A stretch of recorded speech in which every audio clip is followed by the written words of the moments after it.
Il y a des gens qui ont du talent, d'autres de la chance. Et puis il y a ceux qui, malgré tous leurs efforts, n'avancent pas.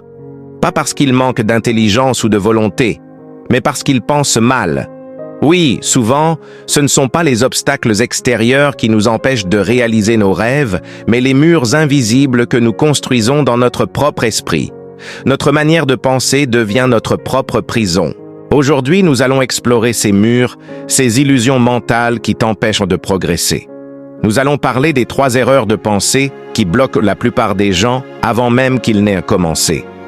3 pièges mentaux qui, si tu ne les reconnais pas, te condamneront à vivre en dessous de ton potentiel.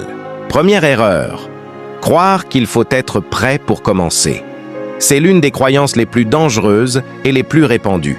Depuis l'enfance, on nous apprend à attendre le bon moment, à être prêt, à être parfait, à ne pas se lancer avant d'avoir toutes les réponses. Mais le moment parfait n'existe pas. Il n'existera jamais.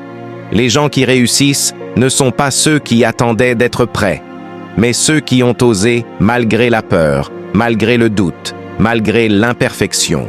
Chaque grand projet, chaque réussite, chaque rêve réalisé a commencé dans le flou, dans l'incertitude, dans l'inconfort. La vérité, c'est que tu ne deviens prêt qu'en te lançant. C'est l'action qui te forme, pas la préparation. Tu veux écrire? Écris. Tu veux entreprendre? Commence avec ce que tu as. Tu veux changer de vie? Fais le premier pas, même s'il est maladroit. Attendre la perfection, c'est remettre sa vie entre les mains du hasard. Tant que tu restes immobile, tu n'apprends rien, tu ne grandis pas, tu n'évolues pas. L'action imparfaite vaut 1000 fois mieux que la perfection immobile. Ceux qui avancent malgré la peur découvrent que le courage ne vient jamais avant l'action, mais pendant. Et c'est en marchant que le chemin se trace. Deuxième erreur, croire que ton passé définit ton futur. C'est une pensée qui ronge beaucoup d'esprits. Tu as déjà échoué, tu as été rejeté, tu as souffert, et tu penses que tout cela t'a marqué à jamais. Tu crois que ton histoire est ta prison. Mais ton passé n'est pas une condamnation, c'est une leçon. Il t'a appris, il t'a forgé, mais il ne t'a pas défini. Ce que tu as vécu, c'est ton expérience. Ce que tu décides de faire maintenant, c'est ton identité. Tant que tu t'identifies à ton passé, tu restes bloqué dans une version ancienne de toi-même. Tu répètes les mêmes erreurs, les mêmes schémas, les mêmes peurs.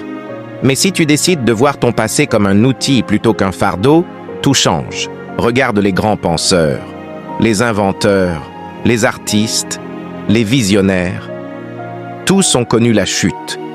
Tous ont goûté à l'échec, à la honte, au rejet.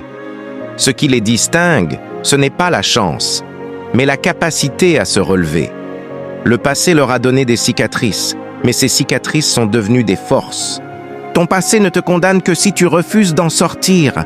Le pardon, la résilience, la patience, voilà ce qui libère. Ton passé n'est qu'une histoire. Tu peux la relire 1000 fois, ou tu peux décider d'écrire la suite. Et tant que tu respires, la suite t'appartient. Troisième erreur. Croire que tu dois tout contrôler. C'est une erreur subtile, invisible, mais redoutable. On veut contrôler notre avenir, nos relations, les circonstances, les résultats. On veut que tout se passe selon nos plans. Et quand la vie s'écarte de notre scénario, on panique. Mais la vérité, c'est que tu ne contrôles presque rien. Tu ne contrôles pas le temps, ni les autres, ni la chance. Tu ne contrôles pas le monde. Tout ce que tu contrôles, c'est toi. Tes pensées, ton attitude, tes réactions. C'est ce que les philosophes stoïciens avaient compris il y a des siècles. Ce qui te trouble, ce ne sont pas les événements, mais la façon dont tu les perçois. Quand tu acceptes cela, tu découvres une liberté nouvelle. Tu n'as plus besoin que tout soit parfait pour avancer. Tu n'as plus peur du chaos, car tu sais que tu peux rester calme au milieu de la tempête. Ce n'est pas le monde qu'il faut dompter, c'est ton esprit. Le calme intérieur est plus fort que le contrôle extérieur. Lâcher prise ne veut pas dire abandonner. Cela veut dire faire de ton mieux, puis accepter ce qui vient. La vie n'est pas une équation à résoudre, c'est une vague à apprendre à surfer. Tu n'as pas besoin de contrôler la mer, seulement de tenir debout sur ta planche. Ces 3 erreurs, attendre d'être prêt, vivre dans le passé, vouloir tout contrôler, semblent logiques. Mais ce sont des pièges mentaux, des illusions confortables qui t'empêchent d'agir, d'espérer, de te libérer. Tant que tu restes prisonnier de ces idées, tu vis à moitié. Tu passes ta vie à attendre un futur que tu n'oses pas construire. Pourtant, tout peut changer à partir d'une seule décision. Celle de penser autrement, d'accepter l'imperfection, d'embrasser ton passé et de lâcher ce que tu ne peux pas contrôler. C'est ce changement intérieur qui ouvre la porte de tes rêves. Rien d'extérieur ne t'en empêche. Tout commence dans ta tête. Réaliser ses rêves, ce n'est pas une question de chance, c'est une question de lucidité. C'est comprendre que le courage ne vient pas d'un monde sans peur, mais d'un esprit qui avance malgré la peur.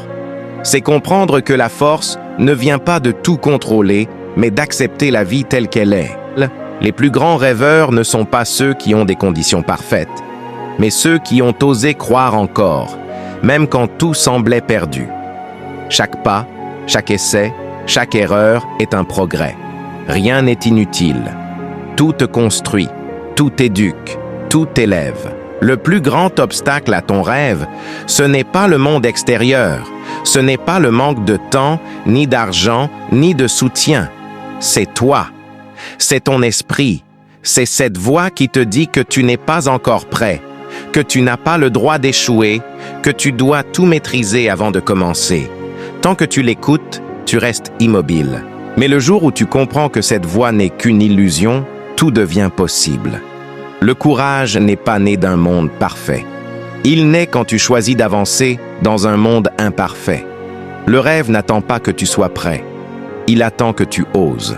Ne cherche pas à être parfait, cherche à être vrai, à penser mieux, à agir malgré la peur. Parce qu'au fond, la différence entre ceux qui vivent leurs rêves et ceux qui les regardent s'éloigner, ce n'est pas la chance, c'est la pensée. Pense mieux, vis mieux, deviens plus fort. Change ta manière de penser et tu changeras ton destin. Car ce n'est pas le rêve qui te fuit, c'est ta peur qui t'empêche de courir vers lui. Alors avance, même lentement. Ose, même si tu trembles. Et surtout, crois encore en toi. Parce que le monde n'attend que ça.